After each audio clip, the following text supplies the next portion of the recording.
What's going on, guys? This is Rob, and if you're enjoying the content here on my channel, then make sure you hit the like button and make sure you hit subscribe so you can help decide what direction the content on my channel goes in the foreseeable future.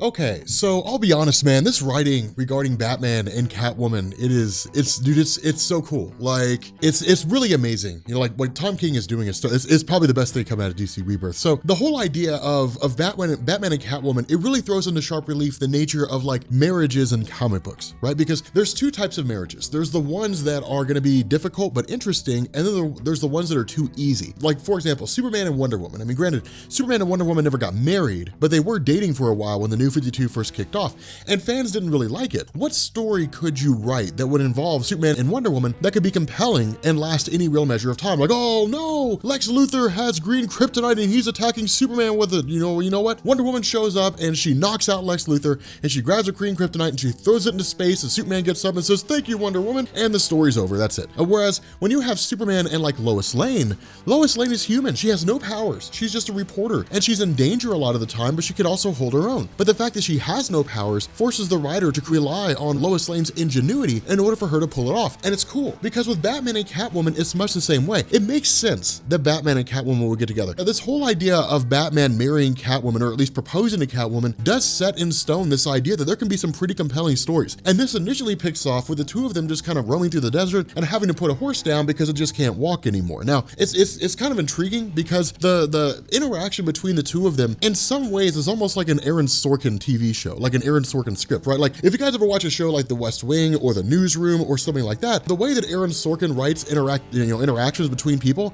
never talk that way. But it is interesting to see. And with Batman and Catwoman, it's much the same way, you know, where they sort of have these interactions, like they'll finish each other's sentences or they'll know what the other's thinking or something along those lines. And it's almost like a fictional account of how you imagine a relationship to be. But it works with these two characters because they've been enemies for so long, but there's always been this kind of romance between the two of them. And it works. And it's really, really cool. But the other half of this is the Bat family, right? Like we talked about in Red Hood and the Outlaws, that in a lot of ways, Jason Todd doesn't see himself as a tried and true member of the Bat family. He is, but he doesn't necessarily see himself that way. But in the middle of the Bat family hanging out, doing whatever it is that they do in their off time, I guess hanging out in the library and just, you know, kicking their feet up and just talking about stuff, Alfred shows up. Now, Alfred showing up is always interesting because Alfred's like the father figure for Bruce Wayne, right? And I mean, while he is there to serve the Wayne family, keep in mind, Bruce doesn't really treat Alfred like a real butler, which is to say he's not like, your job is to come here, do these things, and then you leave. No, he's a father figure. You know, Bruce Wayne is almost always inclined to take the advice of Alfred unless it runs contrary to what Bruce Wayne wants to do, which is actually about pretty far from like a father figure. I mean, it's actually kind of far from,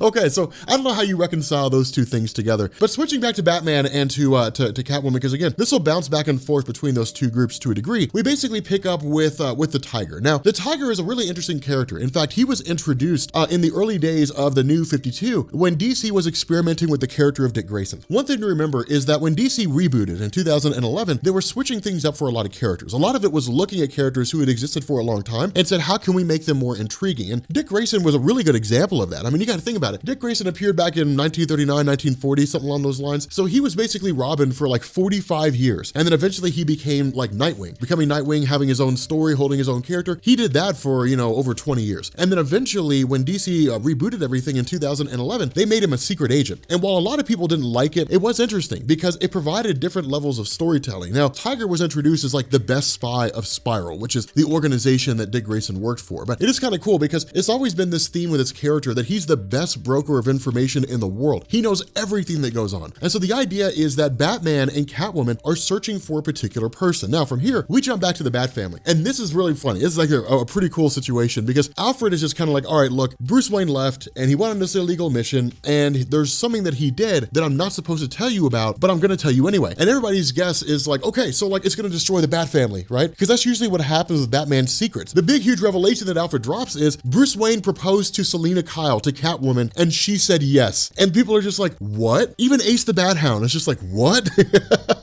They're like, no way that happened. That's crazy talk. It's really funny to see that whole relationship unfold. Now from here, picking back up with Bruce Wayne, with Batman and Catwoman, they basically kind of stumble across this guardian of the desert for the most part. And again, it's very ambiguous here in the beginning. It's kind of like, what's this guardian hiding? Nobody's supposed to get in there. There's a pact that was struck between the Justice League and the United Nations where it was, you stay away, we stay away. No one goes in there. So it's like whatever's inside this cave has to be a pretty big deal. Now the other half of this, and one of the things that Tom King is really, really good at, is messing around with the character of Catwoman, in the sense that a lot of people view her as like a little girl. Like, you're here to have fun, but you're way in over your head. When in reality, Catwoman's pretty rough around the edges. And this guy probably has about 4 feet on her, and she beats the crap out of him. It's amazing. It happens off panel, but it's pretty hilarious to see it all take place. But again, the other half of this is that, of course, Alfred gets a response to the Justice League saying, hey, look, somebody went into the cave when they weren't supposed to, and so on and so forth. And this kind of tips the Bat family off that somebody needs to intervene, or at the very least needs to show up. Now, of course, with Tiger leading Batman and Catwoman into this cave, it is kind of cool because basically it's this idea that Damian Wayne wants to be the person to go in there. Damian Wayne knows exactly what Batman's looking for, and his response is, we have to go and get him. But the fact remains here, the person that Batman's searching for inside this cave is Talia al Ghul, the daughter of Ra's al Ghul. Now, this is a very big deal because Talia al Ghul is the mother of Damian Wayne, i.e. the mother of Bruce Wayne's child. And of course, it was one of those scenarios where Bruce Wayne was kind of duped, and then ultimately, Talia al Ghul slept with him, and then eventually it led to Damian Wayne being born about 9 months later. But the fact remains here is it's a meeting of the exes. The other half of this is that Tom King is really, really good at building on the nature of Batman and Catwoman. I mean, one thing to keep in mind here, you basically got a man who has a hard time trusting anybody who is engaged to a woman who's a professional thief. And so it's almost just kind of like oil and vinegar. You would never expect them to mix, but they do. And it works so well. The other half of this is that with Talia al Ghul basically being told Bruce Wayne has proposed to Catwoman and he's brought her here, it's almost like a bit of jealousy. It's almost like a little bit of, well, that's not cool. Like, why would he bring his ex here or bring his fiance here?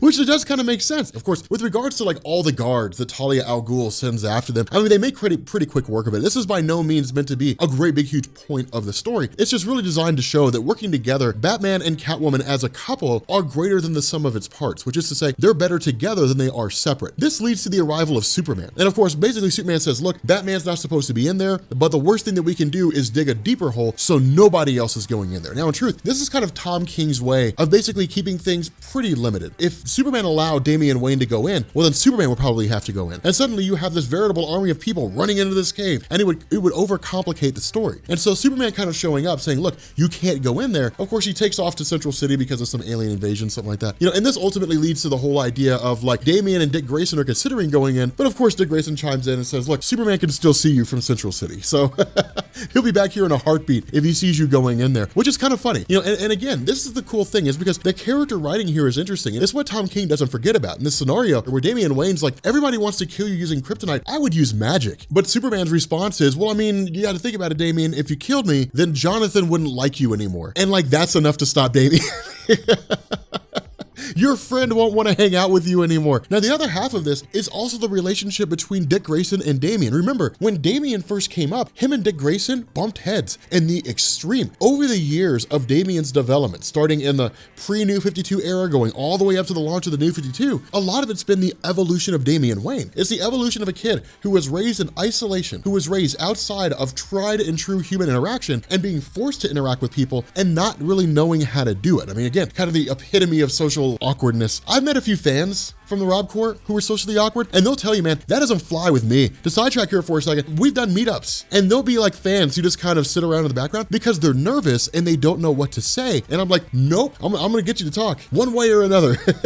I'm gonna get you to talk, and I'm gonna answer your questions on which character is my favorite superhero and who can beat who, and we'll get ice cream and all kinds of cool stuff like that. I love hanging out with fans. It's one of my favorite things to do. Anyway, Batman correctly deduces the idea that these guys showing up and facing off against him and Catwoman are not to kill them, it's to tire them. Because Talia al Ghul finally makes her presence known and says, I challenge the both of you. Now, in truth, she overcomes Batman pretty quickly. And I would surmise Batman actually lets that happen. That under normal circumstances, Batman could easily take out Talia al Ghul. And the fact that Batman was so easily overtaken by Talia al Ghul indicates that he let her overtake him. Because from there, her focus shifts to Catwoman. Now, I would not believe that Batman would let Catwoman die. For me, I think it's more of a test. Where does she reside? And that kind of seems to be how this goes, with regards to the way the story ends. ends. But the battle between Catwoman and Talia al Ghul, the battle itself isn't really so great as much as the dialogue between the two. Because one of the things that happens is Batman says, look, we're here for a girl named Holly. Catwoman was accused of killing 237 people. She took the rap for a girl named Holly. We're gonna get Holly to basically confess to her crime so that Catwoman can be free and she can marry me without having to live underground and worry about cops chasing her down all the time, to give her some measure of freedom that's out there. But the whole dialogue between the two is Talia al Ghul starts to run over this whole scenario where she says from the time that she could walk all the way up to the time that she became the formidable fighter that she is, her father Ra's al Ghul would throw her a sword and say, fight, and you keep fighting until I tell you to stop fighting. And if she died, he'd throw her into the Lazarus pits, resurrect her, bring her back out, and start the whole process all over again. But the whole scenario, the whole thing that Talia al Ghul is hitting home is that there's a difference between the way that Catwoman lives and the way the world really is. It's a battle of ideologies. There's two kinds of people out there. There's people living their heads in the clouds, and then there's people who understand the world the way it really is. And that's what this is designed to be. Talia al Ghul is the darker side. She's the part that she believes matches Bruce Wayne, because Batman has the dark side. He's got the brutal side, the part that doesn't really want to let bad guys live, because if they live, then they'll probably go back to committing their crimes again. It's that side of Bruce Wayne, whereas Catwoman is really kind of like the caring side, the loving side. And that's what's so interesting about this, is because there is this conversation that takes place between Dick Grayson and Damian Wayne. Dick Grayson asks Damian Wayne, do you know why Batman proposed to Catwoman? And Damian Wayne's initial response is, I mean, I don't really know. I mean, you can offer an opinion, but at the end of the day, it's just your opinion. And Dick Grayson's response is, because it makes him happy. But the reason why he didn't tell us is because it means he's asking for something. And that's the coolest thing. It's because Dick Grayson sits down and he says, look at Batman's history. Look at everything that Bruce Wayne does. All he does is give and give and give and give. He sacrifices himself for the betterment of others. It's always been giving things up. It's always been losing things. Batman's never really been able to say, this is mine. Batman lost his parents. He lost Jason Todd. He lost Alfred for a time.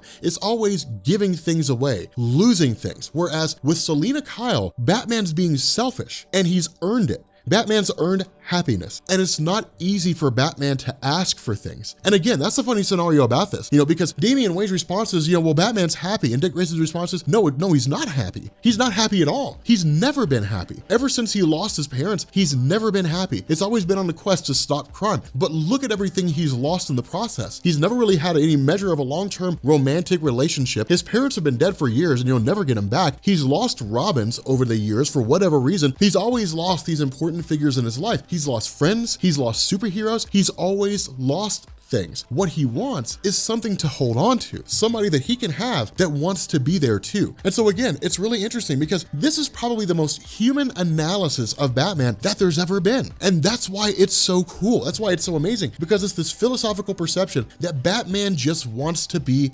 happy. Batman wants to finally come home and he wants to hang his coat up and say, I'm done. And that's what this all really seems to be about. Tom King is knocking on the door of this possibility that when Batman gets married to Selina Kyle, that a time will come when he will just walk away from Batman and just say, I'm done now. I'll be an advisor, I'll pop into the comics occasionally, but from this point going forward, somebody else will be Batman. I doubt it'll stay that way for any measure of time, if it even happens at all. I mean, I personally think this is gonna end with something terrible happening. Catwoman's gonna die or something sad like that. I have no idea. But, in my mind, it is beautifully done. It's a great analysis because Batman just wants to be happy. He's just like everybody else. He's tired of fighting. He's tired of, struggling, tired of giving things up, tired of losing things all the time. He just wants some measure of peace, some small measure of peace. And that's why it's cool, because at the end of this whole battle, ultimately Selina Kyle is able to overcome Talia al Ghul. But ultimately Selina Kyle approaches Holly and of course says, look, I'm trying to find happiness myself. I'm trying to get away from this life that I've been living of thievery and crime and so on and so forth, but I can settle down with a man that I love and I can find happiness, and I need you to help me do that by confessing to the crimes you committed. Now, the other half of this is Talia al Ghul. Talia al Ghul kind of sits down after the fight with Catwoman, sits down next to Bruce Wayne and is like, look, man, you didn't make that bad of a choice. She's pretty cool. And so that's why it kind of seemed to be a test of sorts. Is this one of those things where she really is legit? Now, honestly, it's not like Talia al Ghul's word is law. It's just one of those lines that's just kind of thrown out there like, hey, I mean, she's a pretty good choice. But it is kind of interesting in terms of the whole connection between the two, because Damian Wayne kind of asked his father, when Batman emerges with Catwoman, he kind of asked the father, are you happy? And so of course this really hits home with the idea that Damian Wayne is finally getting involved into the nature of his father's role. Does he care that his father's happy or unhappy? Whatever the case may be, it is interesting in terms of the evolution of these characters, how they relate to one another. Damian finally beginning to view Batman as a legitimate father father figure instead of a person who is his father that he just happens to live with. But with that being said, guys, we're gonna bring this video to an end. If you are new here to Comics Explained, make sure you guys hit the sub button to become part of the Rob Corps. If you guys enjoy this video, make sure you drop a like, and I will catch you guys later. Peace.